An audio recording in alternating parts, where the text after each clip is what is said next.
आज आप लोगों के साथ होना अच्छा लग रहा है कि प्रभु के वचन की सेवा करूं। जी हाँ, मैं टुलसा से हूं। पिंतकुस्तीय पृष्ठभूमि में पालन पोषण हुआ। मेरे पिता एक पासबान थे। जब मैं 5 साल का था, जब तक मैं स्कूल में था, उन्होंने कई कलीसियाओं में पासबानी की, तो मैं कलीसिया में पला बढ़ा।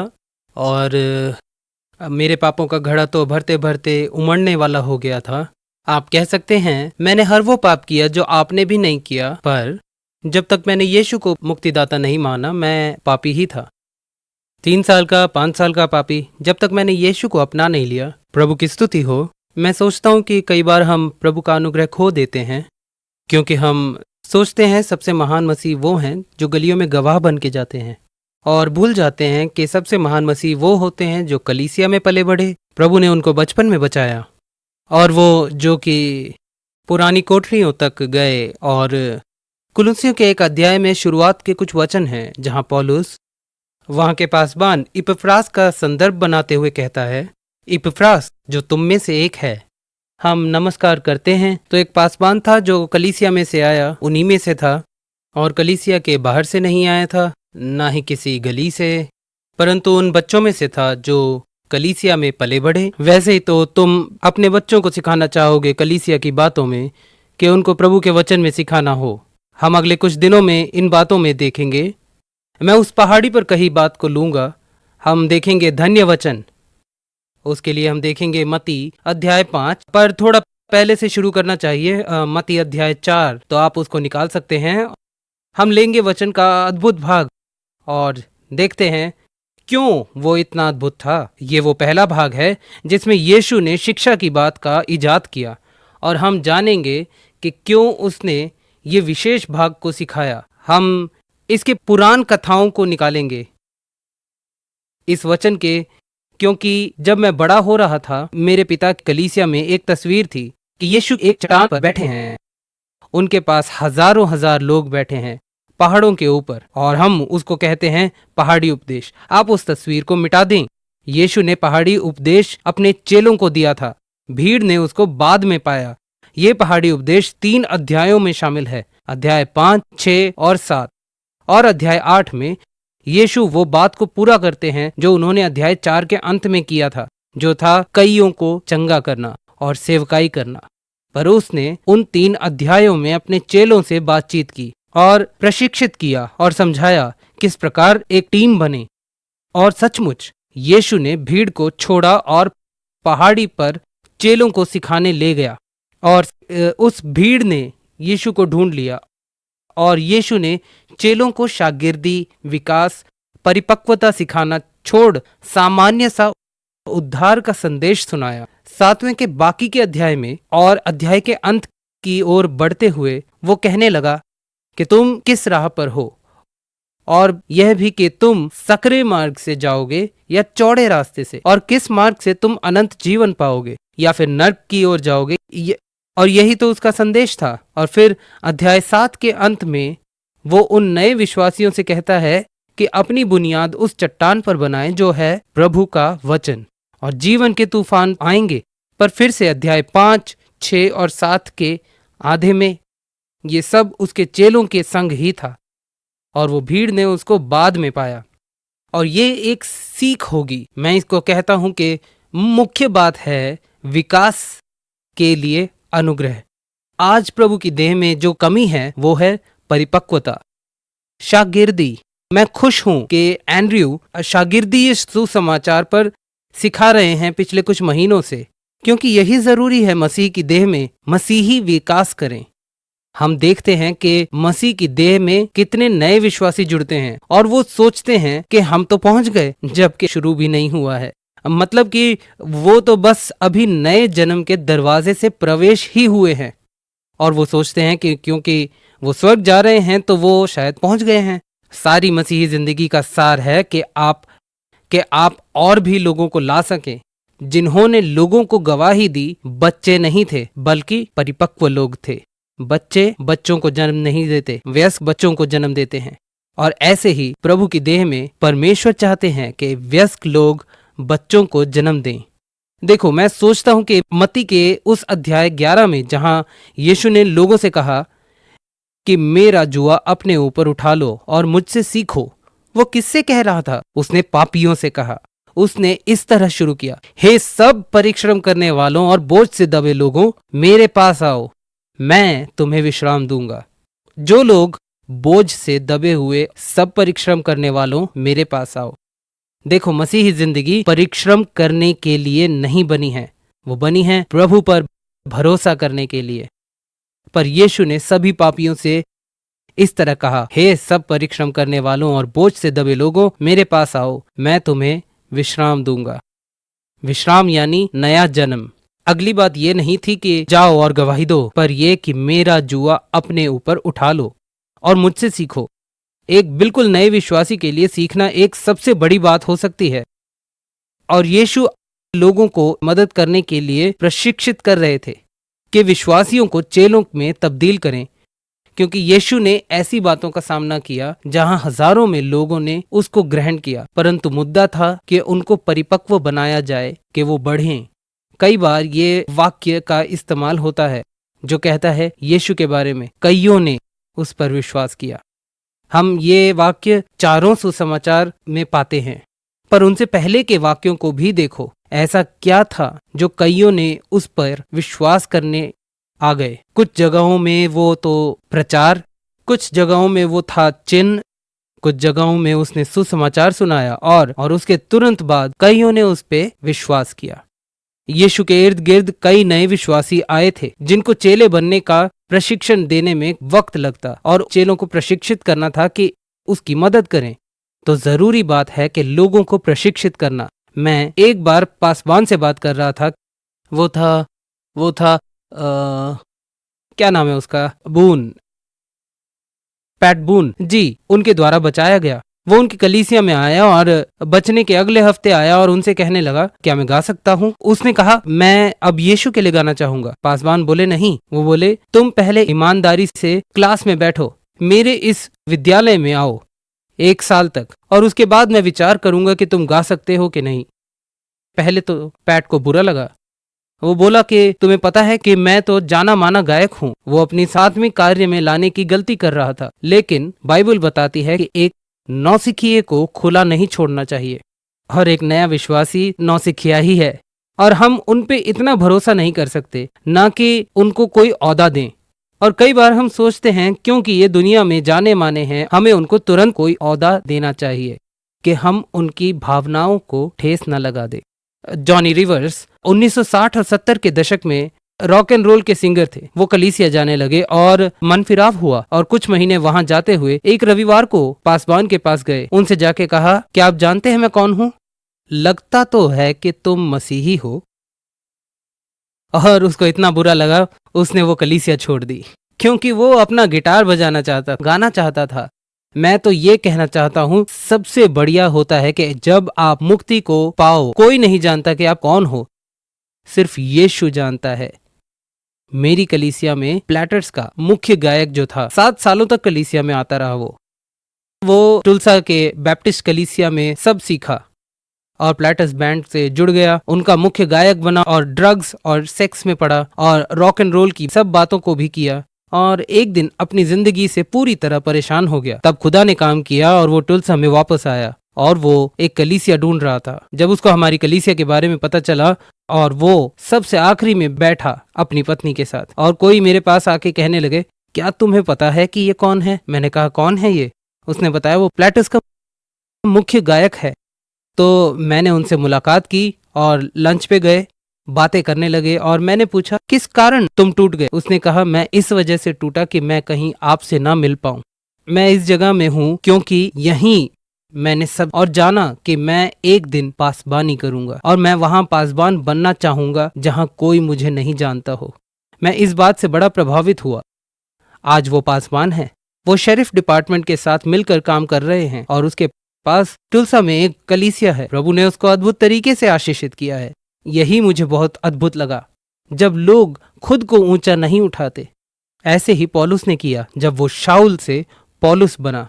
हमें पता चलता है गलातियों में से, जैसे ही वो बचाया जाता है, वो कहता है, 14 साल तक मैं अजनबी था गलातिया की कलीसिया के लिए। माफ करें, यहूदिया की कलीसिया के लिए। अगर आप किसी जगह में पहचाने जाना चाहोगे तो वो था यरूशलेम और यहूदिया। वहीं प्रसिद्ध प्रचारक होते थे, जैसे कि वहां पासवानों की संगति होती हो और ये यात्रा करने वाले प्रचारक अपने बिजनेस कार्ड्स देते हैं और कहते हो मैं आपकी कलीसिया में प्रचार करना चाहूंगा। पौलुस ऐसी किसी जगह नहीं जाता था और 14 साल के बाद वो वहां आया, क्योंकि उसने महसूस किया कि वो अब तैयार है। 14 साल लगे कि शाऊल में से पौलुस बाहर आए। जब आप प्रभु के पास कुछ बन के आते हो तो प्रभु आपको पीछे डालता है कि पूरी तरह से नया रूप लें। प्रभु आपके अंदर से किसी को उभारे। प्रभु पूरी तरह से आपके अंदर से एक नए व्यक्तित्व को ले आएगा। प्रभु को संसार की जरूरत नहीं, दुनिया के तरीकों की जरूरत नहीं। तो मूसा हर जगह प्रचलित था। प्रभु ले गया जंगल के कोने में 40 साल तक, और 40 सालों के बाद वो बोला मैं तो बोल भी नहीं सकता। प्रभु ने कहा अब मैं तेरे लिए बोल सकूंगा। तो इसी के लिए हम हैं। अगर आप यहाँ कोई औदा सोच के आए थे तो इस विचार को दरवाजे पर ही छोड़ दें। मैं वो कहानी खूब पसंद करता हूँ जहाँ दाऊद वाचा के संदूक को वापस लाता है और आप जानते हैं कि उसकी पत्नी खिड़की से देखती है। उसका नाम था मिशेल या मिकेल। वो वहां खड़ी होती है, उसको देखती है, और दाऊद ने अपने कपड़ों को उतार दिया। उसने अपने राजकीय वस्त्र को उतार दिया और अपना ताज भी, और उसने कहा वो नंगा था। वो नंगा नहीं था। उसने अंदर एक एपोद पहना था जो कि एक याजक का वस्त्र था, और उस दिन हजारों याजक थे पर सिर्फ एक राजा, और उसकी पत्नी राजा से विवाहित थी। उसे पसंद था कि वो राजा की पत्नी थी, लेकिन जब उसने वस्त्र उतारा तो वो सबके जैसा दिख रहा था। कोई कह नहीं सकता था कि वो राजा है। और वो वाचा के संदूक के आगे नाचा तो वो उस पे क्रोधित हो गई और बोली क्या सोच के इन सबों के सामने नंगा होके नाचा। और वो बोला हे नारी, तूने सोचा मैं मूर्ख था? मैं तो और भी मूर्ख दिखूंगा आगे के दिनों में। मुझे ये अच्छा लगा। उसने क्या किया? उसने अपना राजकीय वस्त्र उतारा और सब में सामान दिखा। दोस्तों, जब हम कलीसिया में आते हो तो अपने न्यायवादी को, अपने साहूकारिता को दरवाजे के बाहर रखो, क्योंकि जब तुम अंदर आते हो तो सबके समान एक याजक बनते हो। और यही होता है जब हम नया जन्म लेते हैं। यीशु ने हजारों को नया जन्म लेते हुए देखा, पर उसको एक टीम की जरूरत थी जो इन लोगों को उभार सके, और ये टीम जो मदद करने वाली थी वो थी उसके चेलों की। तो आओ चलें अध्याय 4 में, देखें उसमें एक बार और पता लगाते हैं। लिखा है, देखो अध्याय 4 में वचन 23। मत्ती लिखा है, और यीशु सारे गलील में फिरता हुआ उनकी सभाओं में उपदेश करता और लोगों की हर प्रकार की बीमारी और दुर्बलता को दूर करता रहा, और सारे सीरिया में उसका यश फैल गया। यश शब्द को रेखांकित करें, ये एक यूनानी शब्द एकोस से है। इकोस, इसी से हमें मिलता है एको, और ये सच में कहता है उसका यश हर जगह गूंज गया। आपको मालूम है एक गूंज कैसी होती है? आप ऊपर पहाड़ों में जाइए और वहां चिल्लाओ तो सुनता है आ आ आ आ आ आ। एक रिकॉर्डिंग रेड रॉक्स में की गई थी और वो था एक बहुत ही मधुर गीत अमेजिंग ग्रेस, जो एक एक्पेला समूह ने किया था। और पता है उन्होंने जब वहां गाया तो वो संगीत गूंजता ही रहा था। अद्भुत था। यहाँ ये कहता है यीशु का यश वो गूंजते ही गूंजते जा रहा था। यीशु खुद का गुणगान गाते नहीं जा रहा था, वो बस वचन का प्रचार करता, और वो हर जगह ऐसे गूंजता गया जैसे कंकड़ को पानी में डालो तो सीधे नीचे जाता, और पानी पर बोने गोलाकार बड़े होते हैं। और ऐसे ही होती है एक गूंज। आपको हर जगह जाके अपना नाम बनाने की जरूरत नहीं, आपको बस खुदा का काम करने की जरूरत है। प्रभु के पीछे एक रविवार को अपने बेटे से बात की और कहा, रॉब, जिंदगी में दोस्त सबसे अविश्वसनीय चीज होते हैं, और तुम दोस्त बनाने जाते नहीं, वो बस बन जाते हैं। कई बार मैंने दोस्त बनने की कोशिश की और बात नहीं बनी, पर जब आप सही लोगों के साथ दोस्ती करते हैं तो बात बन भी जाती है। जब हम प्रभु के पीछे चलते हों तो प्रभु ऐसे व्यक्तियों को ले आते हैं जो आपकी जिंदगी भर साथ होते हैं।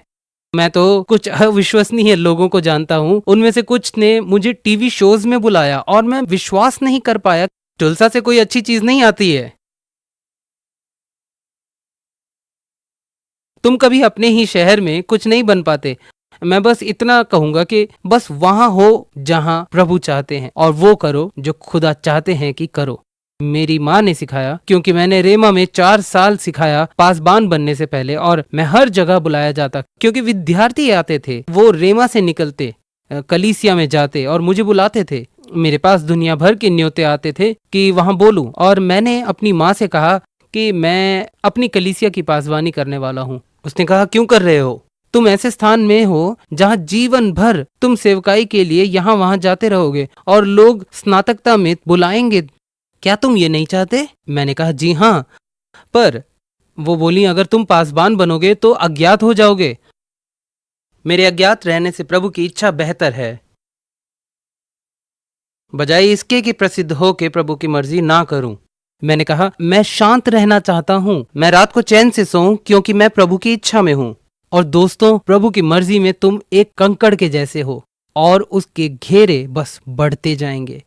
मैंने इतने दोस्त पाए और लोगों से मिला जिन्हें 30 साल की पासबानी में जाना, और फिर मैं हैरान होता हूं कि मैं एंड्रयू का दोस्त बना हूं। मैं हैरान हूं कि उसके बोर्ड में हूं, मैं जॉयस मेयर के बोर्ड में हूं। मैं विश्वास नहीं कर पाया जब उसने मुझे बोर्ड में बुलाया। मैंने पूछा, क्या तुम बीमार हो? तुम्हारी हालत तो ठीक है ना?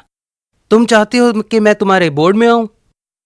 यूं होना कि लोग मुझे बुलाएं और लोग मेरी कलीसिया में आते हैं और खुश होते हैं कि उनको प्रचार करने का मौका मिलता है, पर मुद्दा है कि वो करें जो प्रभु ने करने के लिए कहा है। वही था यीशु का लक्ष्य। उसने मुश्किल से अपना इलाका छोड़ा, पर उसका यश फैलता ही रहा।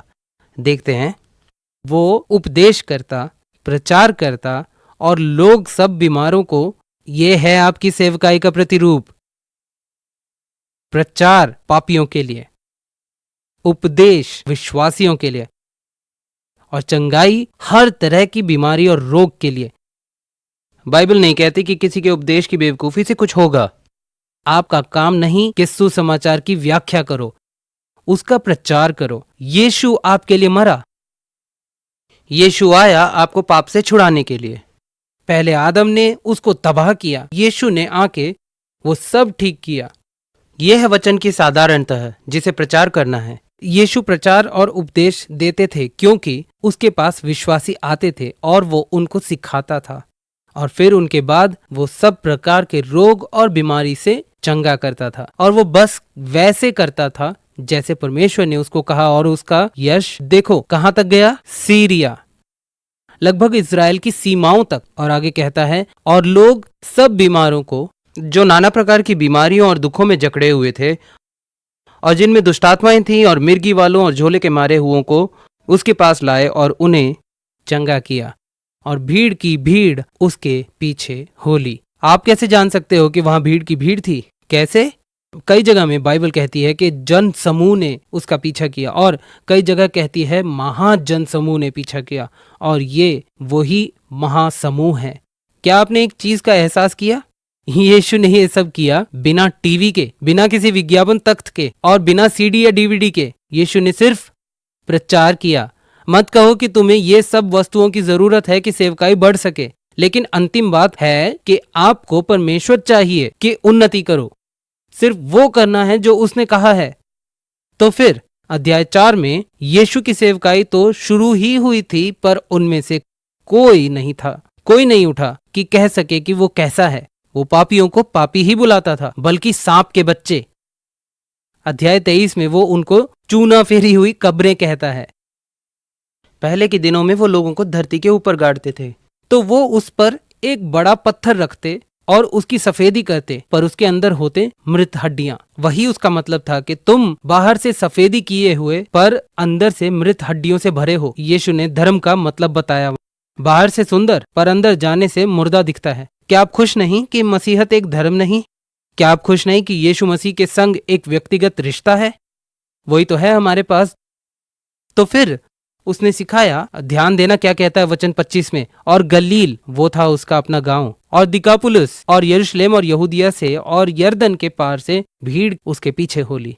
तो बात करते हैं इन इलाकों की। सबसे पहले वो आए गलील से। ये था न केवल एक इलाका, बल्कि ये एक संस्कृति थी। ये कोई स्थान ही नहीं था। जैसे आप कोलोराडो स्प्रिंग्स के अलग अलग हिस्सों को बयान कर सकते हो, सिर्फ इसी गांव में आप कुछ इलाके में अगर जाओ तो वहां गरीबी है, कई बेघर लोग होंगे। एक और किसी इलाके में जाओ, वहां मध्यम वर्ग के लोग हों, नीले कॉलर वाले, और किसी और इलाके में तो वहां होंगे सफेद कॉलर वाले। तो वो जब गलील कहता है तो यानी आर्थिक संस्कृति, न केवल वो एक इलाका, परंतु यीशु ने सब प्रकार के मनुष्यों को आकर्षित कर दिया था। सिर्फ इस शहर या उस शहर से नहीं, बल्कि उनको जो गरीब थे, जो अमीर थे, और जो धार्मिक थे, जो कारोबारी थे, जो चुंगी लेते थे, वैश्याओं को भी वो उसके पीछे चलते थे और बचाए जाते थे। सबसे महान लोग जो बचाए गए और परमेश्वर के पीछे चलने लगे, वे वैश्या और चुंगी लेने वाले थे। समुदाय के सबसे कमजोर लोग, वो क्यों उसके पीछे चले? क्योंकि उनको कोई गलतफहमी नहीं थी। धार्मिक लोग ही सबसे कठिन होते हैं नए जन्म के लिए। धार्मिक लोग ही कठिन होते हैं प्रभु की बातों के लिए। पता है क्यों? क्योंकि वो सोचते हैं उन्होंने उत्तर ढूंढ लिया है।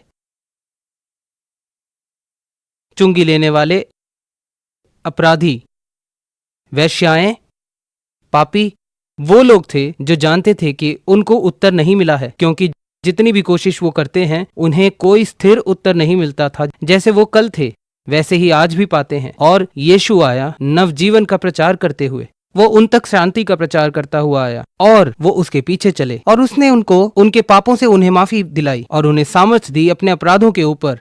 तो हमने देखा गलील जो था आर्थिक संस्कृति। अगला है दिकापुलिस, ये था यूनानी संस्कृति। जी, यूनानी संस्कृति। ये माना जाता था विद्वानों का स्थान।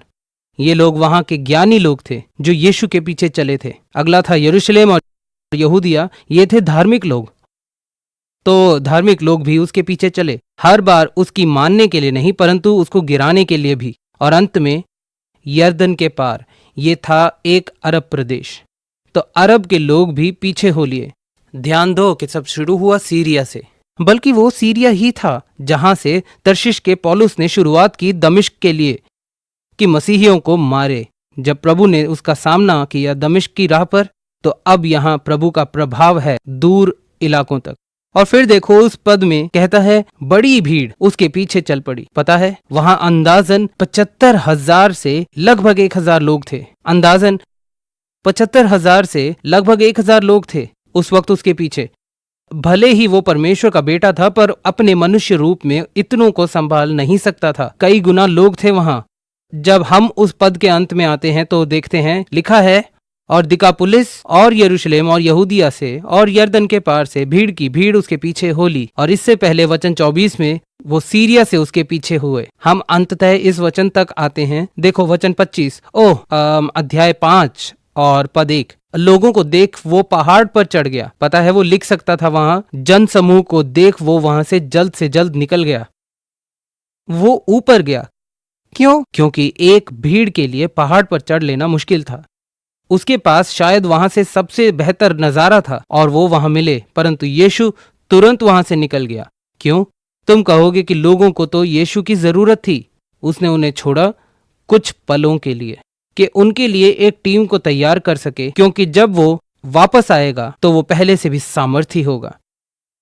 तो पहाड़ी उपदेश एक ऐसा उपदेश है जिसमें यीशु ने एक टीम को बनाया। इसको कहते हैं प्रतिनिधित्व। सेवकाई में बढ़ोतरी की कुंजी, बढ़ोतरी आपके व्यक्तिगत जीवन में, बढ़ोतरी दूसरों के जीवन में, सौंपने के बिना और सेवकों को तैयार नहीं कर सकते, कभी नहीं। प्रतिनिधि होगा।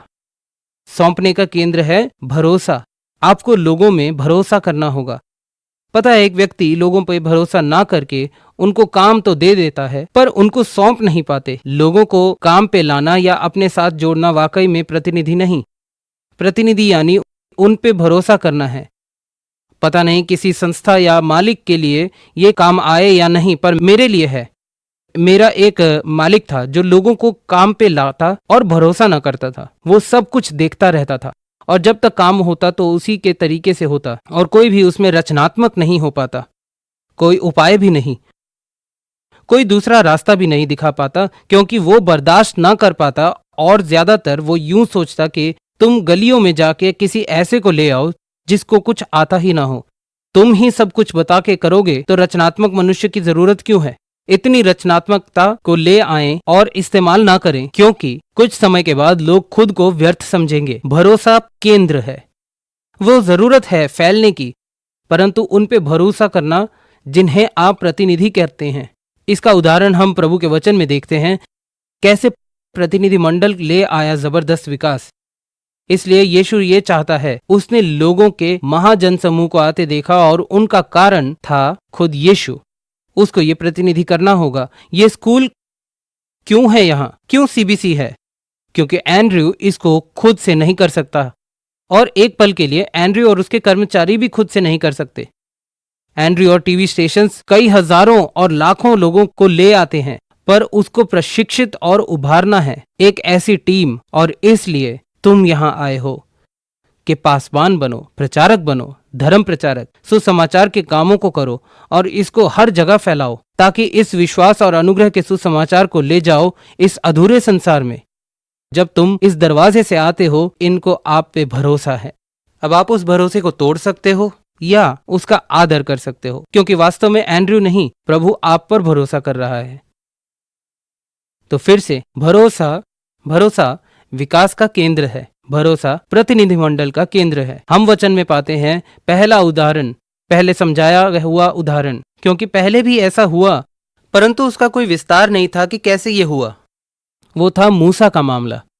वो परमेश्वर द्वारा बुलाया गया था कि मिस्र में वापस जाए और इस्राएल के बच्चों को छुड़ा लाए, करीब 20 लाख लोगों को। और हम तो जानते ही हैं कि किस प्रकार वो शुरू हुआ। एक लाठी थी, कैसे उसने लाठी को फेंका और वो सांप बना, जादूगरों के बाकी 2 सांपों को खा लिया, और फिर उसने उसको उठा लिया और पूरे देश में 10 प्रकार की विपत्तियां हुई। वो उस लाठी को, चरवाहे की लाठी को उठाता और स्वर्ग से आग उतर आती, मेंढकों से देश भर जाता और टिड्डियां भी आए। मतलब कि एक के बाद एक नदियां खून में तब्दील हुई, और 10 महामारियों के बाद अंततः उसने अपनी लाठी को लेकर समुद्र को 2 भाग कर लोगों को पार कराया सूखी भूमि पर। और पलट के जब देखा, मिस्री सेना उसके पीछे डूब गई। पर उस वक्त मूसा के पास कोई नहीं था, वो खुद पे ही निर्भर था। और कुछ ही दिनों में मूसा वहां पहुंच गया जहां पिछले 40 सालों से था, मिद्यान में। उसका ससुर उससे मिला, गले लगाया और कहा, यह अद्भुत है और इसकी चर्चा हो रही है कि प्रभु ने तेरे द्वारा लाखों लोगों को बचाया और मिस्र से ले आया कि उनको प्रतिज्ञा के देश में ले जाए। क्योंकि हम दोनों चरवाहे हैं, मैं देखना चाहता हूं कि तुम कैसे इनको संभालते हो। तो अगली सुबह वो उसके पास बैठा और देखा उसने खुद कैसे आयोजित किया, और वो चौंक गया कि मूसा ने सब कुछ बिना किसी मदद के किया। उसके पास कोई मदद नहीं थी। और सच में मूसा ने अपना तंबू लगाया और लोग उसके पास अपनी समस्या का समाधान लेने आते, एक के बाद एक। और अंत में उसके ससुर ने कहा, मुझे तुझसे कुछ कहना है, जो तू कर रहा है वो ठीक नहीं। मूसा बोला, क्या मतलब? क्योंकि मेरे ख्याल से तेरी पहली सोच तो यही है कि समाधान देना अच्छा होता है। उसने कहा, अगर ऐसा ही रहा तो तू जल्द मर जाएगा और उससे लोगों का क्या भला होगा। उसने कहा, मेरी राय ले, मैं कुछ बताता हूं, तू प्रार्थना कर और देख। पर क्यों ना हो कि तू अगुओं को खड़ा करे अपने लिए, 12 गोत्रों से अगुए ले और उनको प्रशिक्षित कर कि वो सामान्य मामलों को लें और मुश्किलों को तेरे पास लाएं। इससे तेरे पास वक्त होगा प्रार्थना करने और वचन पर मनन करने का। मूसा ने ऐसा ही किया और मूसा ने 70 लोगों को चुना। प्रतिनिधित्व का पहला हिस्सा ही सबसे कठिन है, लोगों को प्रशिक्षित करना, लेकिन परिणाम अविश्वसनीय होते हैं। लोगों को प्रशिक्षित करना कठिन है उनको प्रशिक्षित करना। तो मूसा ने 70 को लिया और उनको लेके उन पे अपने हाथों को रखा। मसीह की देह में 2 बातें जो कि जरूरी है। पहला कि उनको सिखाओ जो कि आपकी टीम में शामिल होंगे। दूसरा, उनको पवित्र आत्मा की सामर्थ्य की जरूरत है कि उन पे उतरे। तो मूसा ने उन पे अपना हाथ रखा और पवित्र आत्मा का सामर्थ्य उन पे उतरा। ये रहा सबसे दिलचस्प बात। प्रभु आपको दिया हुआ अभिषेक लेके किसी और के ऊपर डाल सकता है और आप उसे खोते भी नहीं। यही प्रभु की दिलचस्प बात है। मूसा ने अपने हाथ 70 लोगों पे रखा और उस पे आई सामर्थ उन लोगों पर आई, और अंत में मूसा कमजोर नहीं हुआ बल्कि पहले से सामान्य था। मेरे पास एक व्यक्ति आया और उनके पास कोई संतान नहीं थी। वो 7-8 साल से शादीशुदा थे और बच्चे नहीं थे। मैंने पति से पूछा, कोई बच्चे नहीं? बोला नहीं, निष्ठापूर्वक हम दोनों एक दूसरे से इतना प्रेम करते हैं कि हम हर रोज एक दूसरे से और प्रेम करते जाते हैं। उस दिन से भी बढ़कर जब हम दोनों एक दूसरे का प्यार में पड़े। हम दोनों एक दूसरे की दुनिया हैं।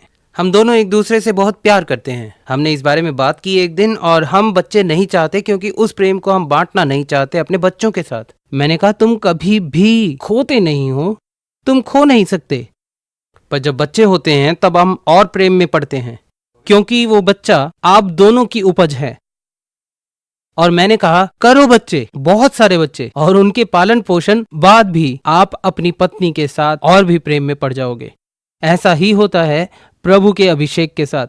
प्रभु का अभिषेक दिया जाता है और दिया जाता है उन लोगों को, और मूसा ने उन लोगों पर अपना हाथ रखा और प्रतिनिधित्व अधिकार आया और उनको सिखाया गया। और फिर मूसा प्रार्थना और वचन में समय बिता रहा था, और ये रही अच्छी बात। वो लोगों ने सामान्य बातों को सुलझाया और मुश्किल वाला मूसा के पास ले आए। और कुछ समय बाद हुआ यूं कि अब कोई मुश्किल मामले नहीं बचे। जब लोग मेरे पास विवाह परामर्श के लिए आते हैं तो मैं कहता हूं, शायद आपको पसंद ना आए, मेरे पास एक व्यक्ति है जो दिन भर विवाह परामर्श देता है। वो तो मुझसे निपुण है। एक वक्त था जब मैं उससे ज्यादा जानता था और आज वो ज्यादा जानता है। और अगर आप चाहते हैं तो वचन पढ़िए और जा सकते हैं। मेरा परामर्श यही है, घर जाओ और दुआ करो। वो तो आपके साथ बैठेगा और दयालु होगा और फिर बताएगा कि कैसे करना है। वो तो कई गुना मुझसे बेहतर है। तो इस वचन पाठ से हम जानते हैं कि मूसा ने प्रतिनिधित्व किया और इस्राएल पनपने लगा और वो बढ़ने लगे। उन्हीं 70 में से 2 आए जो अगली पीढ़ी को लेके आगे चले, कालेब और यहोशू, और जो अगली पीढ़ी को प्रतिज्ञा के देश में लेके चले। जब तक आप लोगों का प्रतिनिधित्व नहीं करते हैं, वो अगुए जिन्हें आप प्रतिनिधित्व करते हैं भविष्य को संवारेंगे। अब हमने जाना कि मूसा ने उन अगुओं को उभारा और वो प्रभु के पीछे चले। पर एक कलीसिया की स्थिति में, किसी भी अगुवाई की परिस्थिति में, अगर आप प्रतिनिधित्व नहीं करते, वो कहीं और चले जाएंगे जहां कोई उन पे भरोसा कर सकता है। मैंने देखा है कलीसिया जहां लोगों को प्रतिनिधित्व नहीं किया गया और 100 लोगों को ठोकर लगी और कलीसिया ने उन्हें खो दिया, और फिर 200 को ठोकर लगी और खो दिया। वो एक निश्चित बिंदु से आगे बढ़ ही नहीं पाते। अगर आप प्रतिनिधित्व नहीं करोगे तो आप नहीं बढ़ पाओगे, और आप करोगे तो अगुओं की मिली हुई ताकत से बढ़ते जाओगे। और कलीसिया बढ़ेगी जब आप प्रतिनिधित्व करते हैं और लोगों पर भरोसा करने लगो। यीशु ने एहसास किया कि उस समय उसके पास 12 अनुयायी थे। उसे उन लोगों को प्रशिक्षित करना था कि कैसे सेवकाई को संभालें। इसलिए पहाड़ी उपदेश में सब कुछ व्यवहारिक है कि क्या करें। अंगरखा मांगे तो वो दो, और जब कैद खाने में डाले जाओ तो ध्यान रखना कि क्या करें और क्या ना करें। वैसा ही करो, क्योंकि सेवकाई में ये कठिनाइयां आएंगे ही। उसने कहा, कैसी महिमा वो पाएंगे, कैसी तकलीफ देखेंगे। तो वो शुरू करता है धन्य वचनों से, और सच में वो तो विकास के धन्य वचन हैं। प्रेरितों के काम 6 एक और उदाहरण है प्रतिनिधित्व का। कलीसिया बढ़ने लगी, उन्नति करने लगी। अध्याय 6 में कहता है कि उन दिनों में जब चेले बहुत होते जाते थे और एकाएक लोग कुड़कुड़ाने लगे यूनानी भाषा बोलने वाले इब्रानियों से, क्योंकि इब्रानी स्त्रियां की सुधि यूनानी स्त्रियों से ज्यादा ली जाती थी। तो जो पहली परेशानी शुरुआती कलीसिया में हुई थी, जातिवाद। यह अजीब है कि बस कुछ हफ्तों में ही होने लगा, और यूनानी लोगों ने कहा, तुम हमें नकारते हो, तुम इब्रानियों की ज्यादा सुधि लेते हो, क्योंकि सारी कलीसिया की अगुवाई की जा रही है इब्रानियों से, वो यहूदी हैं, और तुम ज्यादा अपनी विधवाओं की सुधि लेते हो। पतरस उन सब के साथ हुआ और बोला, ये सच कह रहे हैं। ये थी जो अच्छी बात, हम उनको नहीं चुनेंगे, तुम चुन लो। हर रोज हम नहीं होते वहां, पर तुम होते हो। अपने में से 7 सुनाम पुरुषों को जो बुद्धि से परिपूर्ण हो चुन लो कि हम उन्हें इस काम पर ठहरा दें। तो लोग गए और उन्होंने ऐसे विश्वास योग्य लोगों को, विश्वास योग्य मनुष्यों को पाया और इन्हें प्रेरितों के सामने खड़ा किया, और उन्होंने प्रार्थना करके उन पर हाथ रखे। और ये था सबसे पहला प्रतिनिधित्व का मामला, जहां इस अध्याय के पहले वचन में कहता है, उन दिनों में जब चेले बहुत होते जाते थे। और जब हम 6ठे वचन पर आते हैं तो कहता है कि चेलों की गिनती बहुत हो गई थी। ध्यान दो कि उन दिनों में लोगों की तादाद, चेलों की गिनती बहुत बढ़ती गई। अगला वचन कहता है, और याजकों के बड़े समाज ने उद्धार के संदेश को ग्रहण किया और याजकों का एक समाज इस मत के अधीन हो गया। देखो क्या हुआ था, कलीसिया के सदस्यों ने भी कठिन लोगों को जीत लिया था। मैं जानता हूं कि आप पसंद नहीं करोगे कि कोई मॉर्मन आपके दरवाजे पे आए या यहोवा विटनेस वाले, पर आप उसको गवाही दो। शायद आप कहोगे नहीं, मैं इसको नहीं देखना चाहूंगा, मेरे पासवान संभालेंगे। प्रेरितों के काम 6 में देखो कि एक ऐसा पल आया कि कलीसिया के लोग बाहर के धार्मिक लोगों से चतुर थे और वो उन धार्मिक लोगों से बात करते थे। यरूशलेम के याजक लोग भी उद्धार को पाते, कलीसिया के लोगों द्वारा, ना कि पतरस और ना यूहन्ना से, पर कलीसिया के लोगों से। सोचो, यहोवा विटनेस वाले बता रहे हो कि सीबीसी के विद्यार्थियों के दरवाजों पे ना जाना, वो तुमको यीशु से मिला देंगे।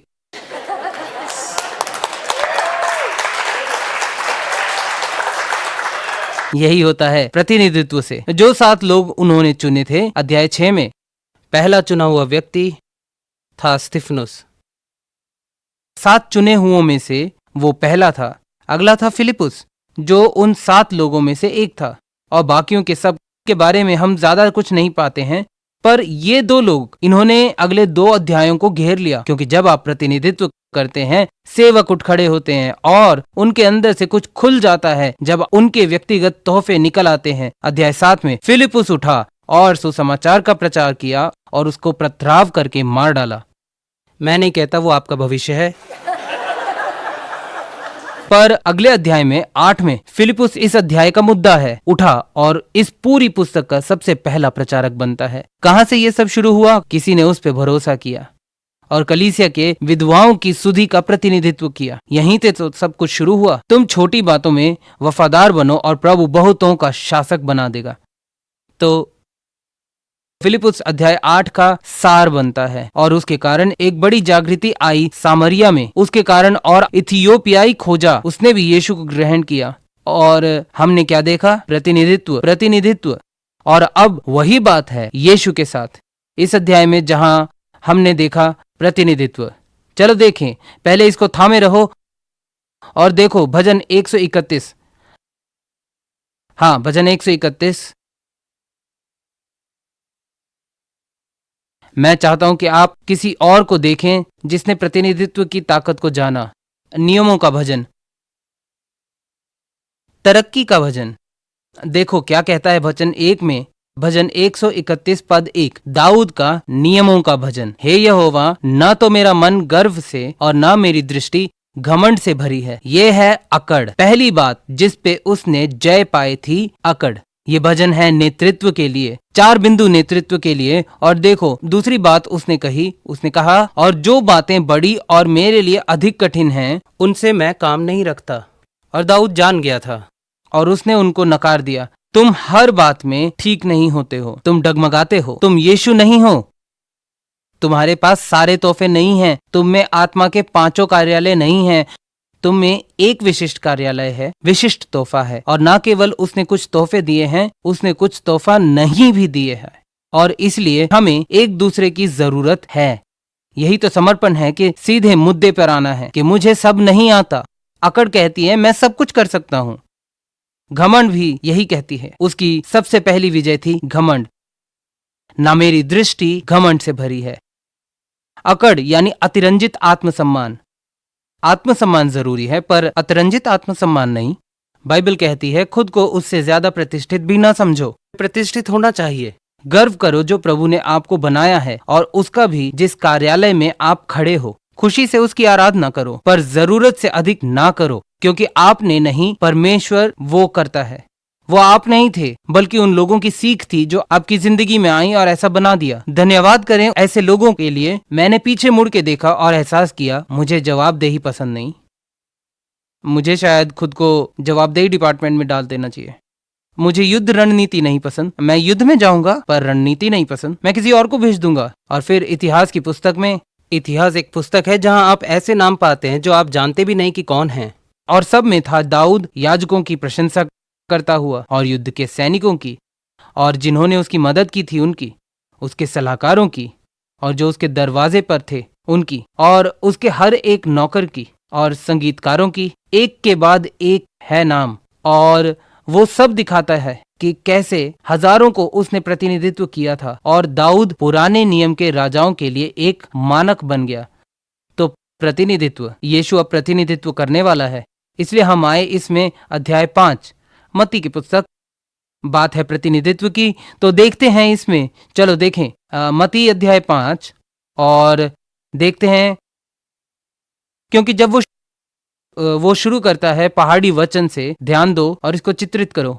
यीशु एक चट्टान पर बैठा है, 12 लोगों से घिरा हुआ, यही था पहाड़ी उपदेश और यही है बड़ा हिस्सा। और इसके लगभग अंत तक इस विशाल जनसमूह ने उसको ढूंढ लिया था और फिर वो नीचे जाता है और लोगों को चंगाई देने लगता है। और अध्याय 8 होता है जहां अध्याय 4 छोड़ा गया, और अध्याय 5 में हम फिर देखते हैं कि भीड़ के कारण वो पहाड़ी की ओर जाने लगा था। और फिर अध्याय 5 वचन 1, वह इस भीड़ को देख पहाड़ पर चढ़ गया और जब बैठ गया तो उसके चेले उसके पास आए। तो यहां बस यीशु और चेले हैं। और फिर कहता है, और वह अपना मुंह खोलकर उन्हें यह उपदेश देने लगा। यह है यीशु, भीड़ से अलग एक टीम को बनाने की कोशिश कर रहा है। ये जरूरी है, बहुत खास। कभी कभी दुख होता है क्योंकि आप देखते हो कि भीड़ दुखी है। और मैं सोचता हूं कि चेले सोच रहे होंगे, यीशु हम यहाँ क्या कर रहे हैं? हमें तो वहां होना चाहिए जहां लोगों को तेरी सख्त जरूरत है। कभी कभी आपको खुद को अलग करना होगा लोगों की जरूरतों से, कि आप एक टीम को बना सकें, कि उनको संभाला जा सके। तो फिर से इस वचन में हम देखते हैं कि वह पहाड़ पर चढ़ गया और चेले उसके पास आए और वह उन्हें यह उपदेश देने लगा।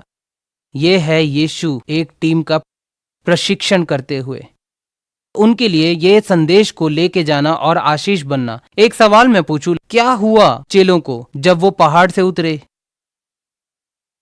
कोई है? वो असफल हुए परीक्षा में बुरी तरह।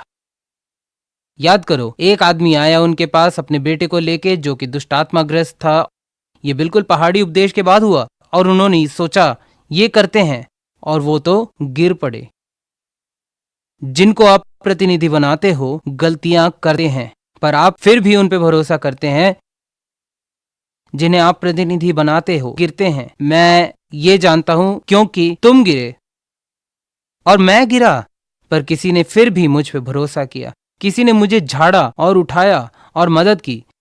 कोई भी मालिक लोगों को निकालने की वजह से याद नहीं किया जाता। उनको जानते हैं कि लोगों को मदद करने की क्षमता से।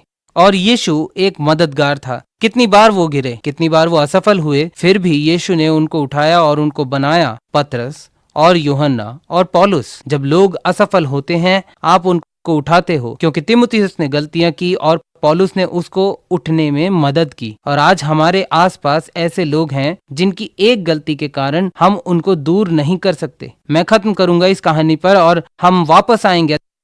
जिस आदमी ने हमें हमारी कलीसिया को बनाने में मदद किया, जिस इमारत में हम हैं अभी, और उसने रेमा की इमारतों को बनाने में मदद की, तो वो मेरे बोर्ड में था। और उसने एक कहानी बताई थी मुझे कि एक बार उसके पास एक निर्माण दल था और वो एक बड़ी इमारत को बना रहे थे। पर जब वो उसको बना रहे थे तो उनको एक छोटी दीवार बनानी थी पानी को रोकने के लिए, क्योंकि वो एक पहाड़ी पर बना रहे थे। तो 3 दिन तक ये जो दीवार बना रहे थे विशाल दीवार थी, और तीसरे दिन के बाद वहां मिट्टी उठाना था। और उन्होंने एक मजदूर को कहा, तो वो एक खास गाड़ी में बैठा और काम करने लगा। और वो पहाड़ी के कोने पर था और पहाड़ी ऐसी थी और दीवार कुछ ऐसी, और काम करते करते वो गाड़ी खिसकने लगी और खिसकते खिसकते दीवार से टकराई और वो टूट गई। उसके साथी और मालिक आए और वो बोले, निकालो इसको, निकालो। वो बोला, देखो कितना नुकसान कर दिया इसने, निकालो इसको और कोई काम करने की जरूरत नहीं है। और सोचो उसने क्या कहा उन मजदूरों से। पक्की बात है तुम लोग इस गलती को दोबारा नहीं करोगे। आपने महसूस किया, अगर कभी आप एक गलती के लिए किसी को निकालते हो तो वो जाके आपसे उत्तम नौकर को भी डुबा देता है। मैं सोचता हूं उनको जो तलाक दे देते हैं, हे प्रभु, अगर थोड़ा और वक्त लगा के तुमने उसको रोका होता तो वो एक अच्छी पत्नी बनती। जागो आदमियों, जागो। लोगों की गलतियों के लिए लोग रोज निकालते रहते हैं। वो उस आदमी के पास गया और वो गिड़गिड़ाते हुए बोला, मैं आपसे माफी मांगता हूँ। और उसने पूछा, क्या तुम दोबारा ऐसा करोगे? वो बोला, कभी नहीं। उसने बताया वो आगे जाके काफी अच्छा नौकर बना और आगे चल के उसकी आज एक कंपनी है। किसी ने उस पर भरोसा किया। यीशु के चेले एक के बाद एक गिरते गए और यीशु कुड़कुड़ाया नहीं। उसने उन्हें तसल्ली दी और कहा, सब ठीक है। वो बोला, हे अल्पविश्वासियों, और वही तो, जागो लोगों। एक समय आया जब यीशु ने उन्हें फटकार लगाई, मतलब पता है, यानी उनको चबा डाला। आपको लोगों को चबाना पड़ता है, पर चबाना यानी कठिन प्रेम। ये आप करते हैं कि उनको उठाया जाए, उनको हिदायतें दें, उन्हें बताएं कि आप खुश नहीं हैं उनसे, पर यह भी बताओ कि आपको उन पे भरोसा है कि दोबारा नहीं करेंगे। तब वो बनेंगे अद्भुत सेवक स्वर्ग राज्य के लिए।